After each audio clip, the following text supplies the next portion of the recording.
I mean, you're seeing these authoritarian tendencies now are being acted out by this administration. And we're case in point as it relates to nationalizing, federalizing the National Guard, threatening now to put in Marines. So I hope these people would pause and just consider. Now, some of them, they want that kind of chaos. Some ways, they're adjacent to where Donald Trump is. But the peaceful protesters, we want to keep them safe. We want them to exercise their fundamental rights. We want to keep those that are enforcing the laws in a respectful and responsible way also safe. But Donald Trump needs to pull back. He needs to stand down. Donald Trump is inflaming these conditions. This is Donald Trump's problem right now, and if he can't solve it, we will. He continues to, as always, hit you hard publicly. Just 10 minutes ago, he put out another Truth Social telling you and the mayor to apologize to the people of Los Angeles. You guys go at it pretty hard publicly, but I know you talk privately. Have you spoken in the last couple of days to the president about any of this? Yeah, we talked for almost 20 minutes, and this issue never came up.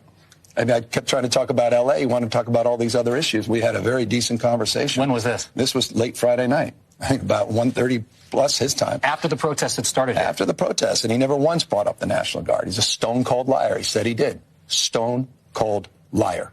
Never did. It was a very civil conversation. I've always wanted to approach engagement with the President of the United States in a respectful and responsible way.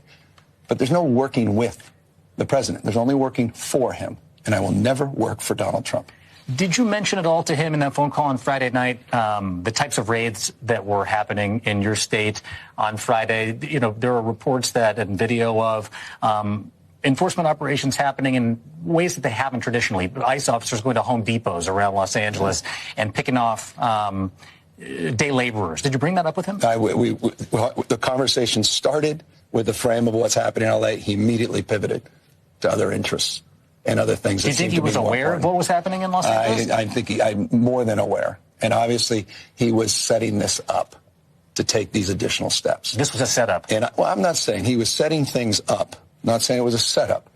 But clearly, they were in the process of moving to these next steps because out of nowhere, just a few hours after that conversation, he moves to pull the trigger under this construct under Title X and then created and exacerbated the conditions that are persisting today.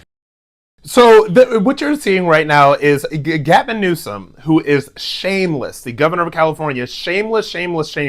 So obviously the riots in LA are happening right now. They're completely insane.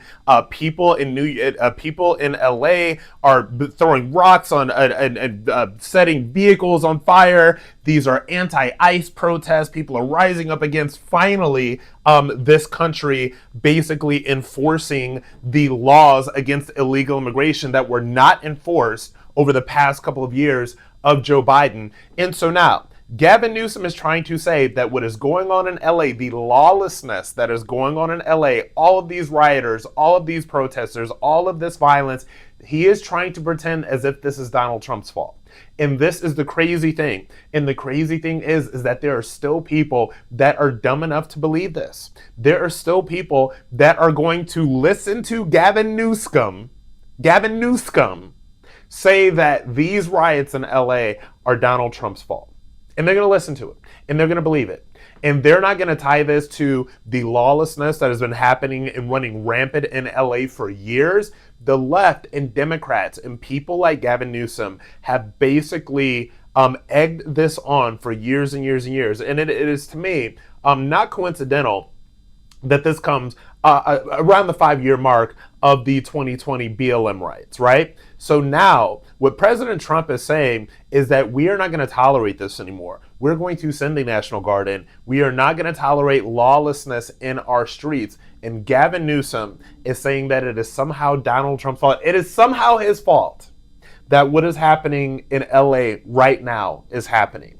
If you believe that, I got a bridge to sell you, and I got Gavin Newsom to sell you for president, because that's exactly what he is doing. He is running for president already, and he is doing this by lying to people and saying that the things that are going on in his backyard in his state are Donald Trump's fault. It's infuriating.